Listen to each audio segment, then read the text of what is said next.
Hey Rob, good to be back. Hey, likewise, Jim. How's everything? Everything's great.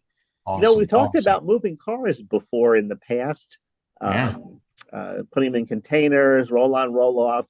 Now in 2024, can you give us some updated information on what's going on with that?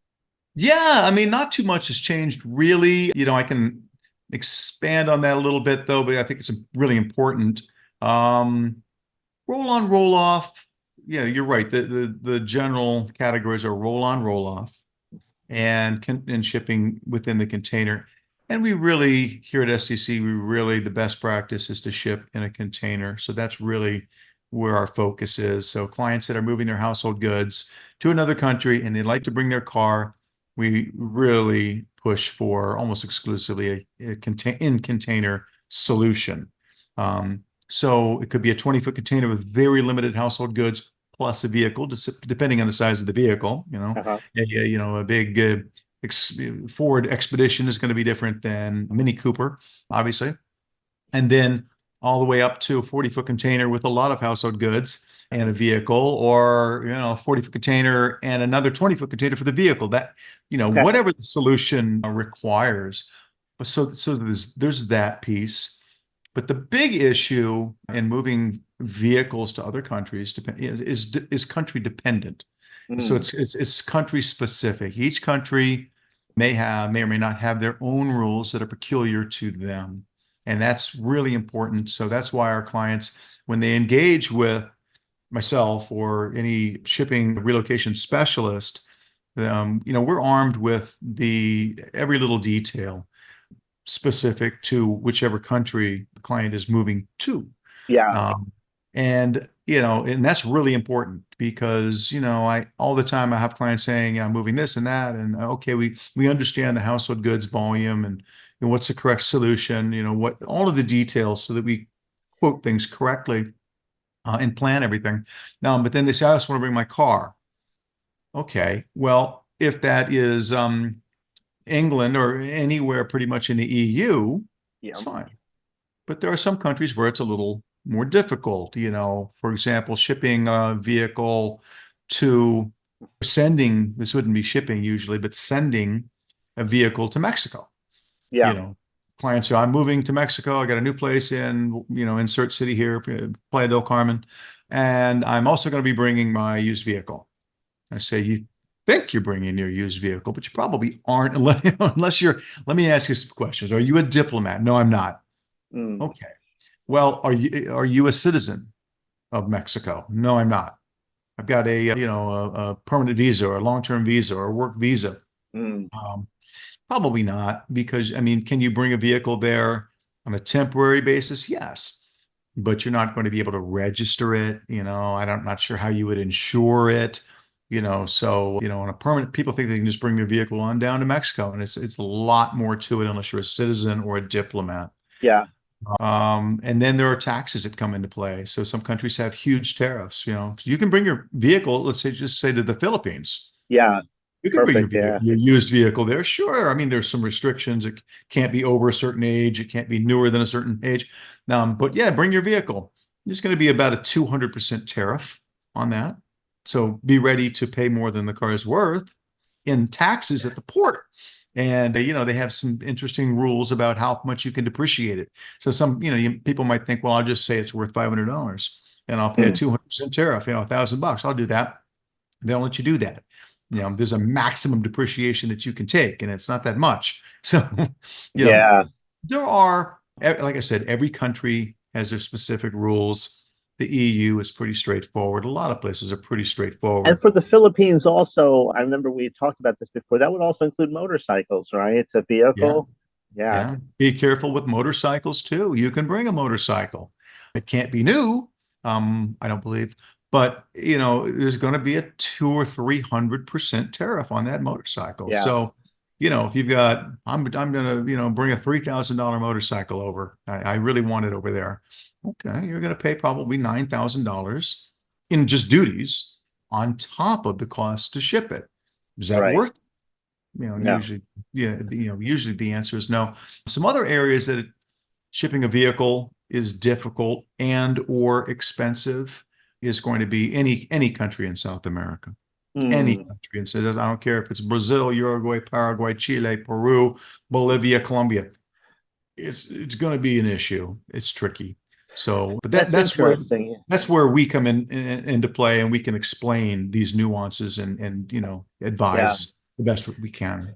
So basically, these countries, many of them want you to purchase a vehicle there, Yeah, and I'm sure that's it. Yeah, you can argue that they make it prohibitive to bring a vehicle, let's say from the United States, whether it's a right, car or motorcycle, in most cases, to let's say the Philippines. So if right. if it's going to cost me $9,000 to bring my $3,000 motorcycle there, then I might as well just spend the money and buy a new one when I get there, or a pre-owned one when I get there. That's right. Yeah, I mean, I've never seen it in writing that this is what we're doing, but that makes sense. I mean, there are some rules. Well, and that goes for cars too in a lot of different countries. Yeah, you can bring your car to Italy, but they're Yeah, going to require a certain color brake light, certain brightness, a certain height for the headlights. It might be different than here. But those are manageable. Um, but I think when they start getting into these massive tariffs, you can bring yeah, it, but the tariff is huge. It makes sense to me that that's just, they want to increase consumption and the demand and sales there as yeah, opposed to things in. And you look at China, yeah, try to bring a vehicle to China. I mean, they'll let you do it. And I have friends in China, and some of them have real nice vehicles, but like a $120,000 car here in China is going to be about $300,000. Mercedes G-Wagon would be $450,000, and they're not that much. They're expensive, but they're not. So they really get you. China's another one of those countries that they're like, we don't want things. We send things out. We don't want yeah, things coming back in. yeah. And then in China, motorcycles are pretty much which is weird. Yeah. Motorcycles are pretty much illegal, which Oh, doesn't make sense because you see everyone's on a scooter. They're everywhere. You can't, yeah. cross the street. It's just scooters. But you can only have up to a 125. That's what they call a 125, Yeah. 125cc engine. Anything above that is illegal. Yeah. You can, some people, I know people that have them over there, but if they catch you with them, they confiscate them and crush them. That's it. So you can, I have friends who have bigger bikes because they're really into the motorcycle culture. I'm not sure how they got them over there, but I think that I don't know what they do, but you can get away with it in the villages for a long time. But if Yeah. you bring it into a big city, Beijing, Baoding, Shanghai, Guangzhou, you're going to get nailed immediately, and they're going to Yeah. take your motorcycle and crush it. So I think it's anything over a 125. So which is just kind of weird that, China, it's a little, we're getting a little bit off topic, but it's interesting. Their excuse for that is, and I think it's true, it doesn't make sense, is they think that motorcycles are for poor people. Oh, And interesting. they want to be seen as, this developed country. And so people on motorcycles, they think that looks bad. Yeah. While everyone's on a little scooter, everyone. So yeah, it's kind of I've funny. seen tiny cars over there too. I don't know who. I guess they manufacture them Yeah, right these there are, for their oh city. yeah. They, They're they very meant, small, but people drive them like maniacs on the road. yeah, that's one thing I would never do over there. I always thought, maybe I'll do some driving. We went to the Great Wall one time, and I could tell the guy who was driving us was really tired. I mean, he was just beat. And I thought, Yeah. maybe I should just say, hey, I'll drive the rest of the way. But then I thought, no, no, I won't. It's a whole different thing. Yeah. Yeah. But yeah, they have little cars over there. What's interesting in China is many of the Chinese made cars are designed just completely to look like other cars. So they love Bentleys over there.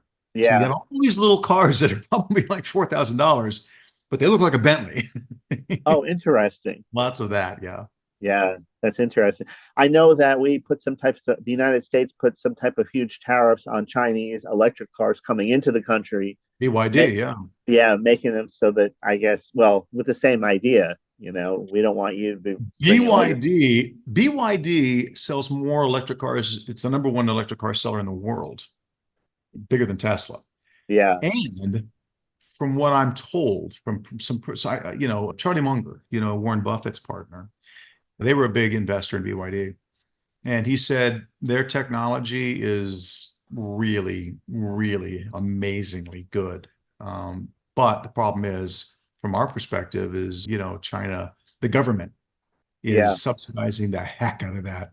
So if they were to be able to ship them over here, they would dominate and just eat, the local manufacturers, Tesla and so forth, Ford, GM, Yeah.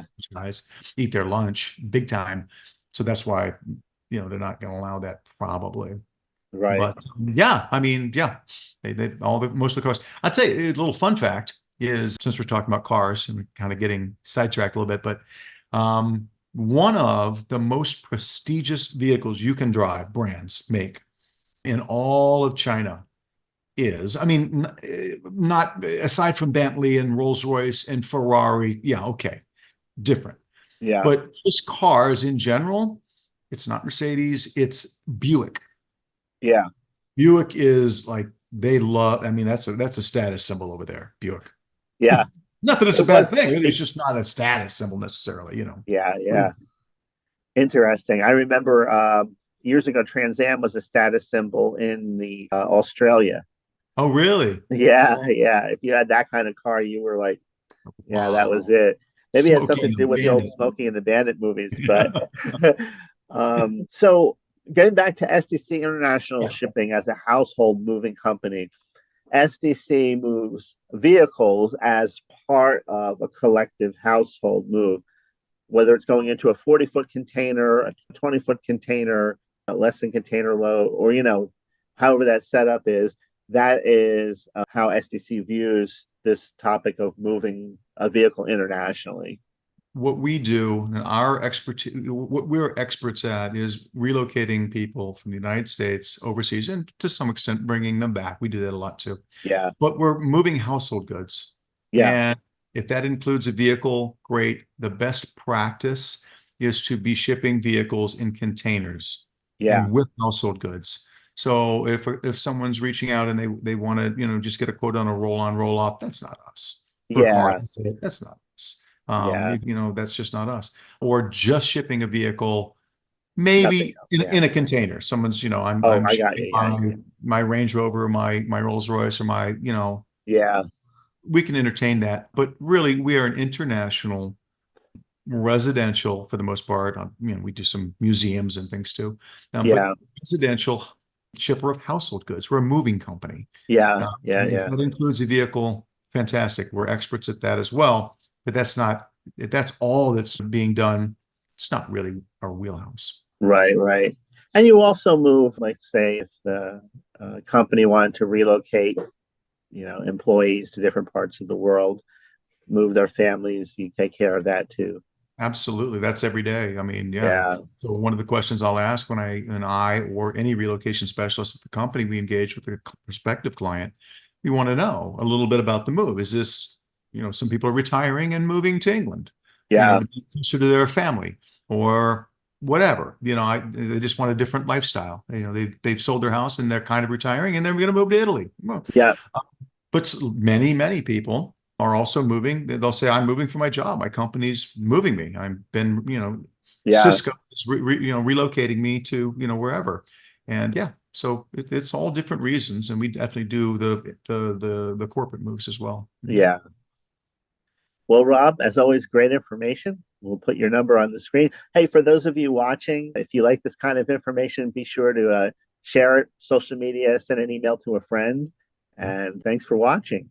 Yeah, and you're going to put my information down at the bottom, the company information. And like I said, I always say is, if anyone has any questions, please feel free to reach out. I'm a 24/7 kind of guy, and I try to get back to everybody or pick up the phone if I can, and we can talk about your move.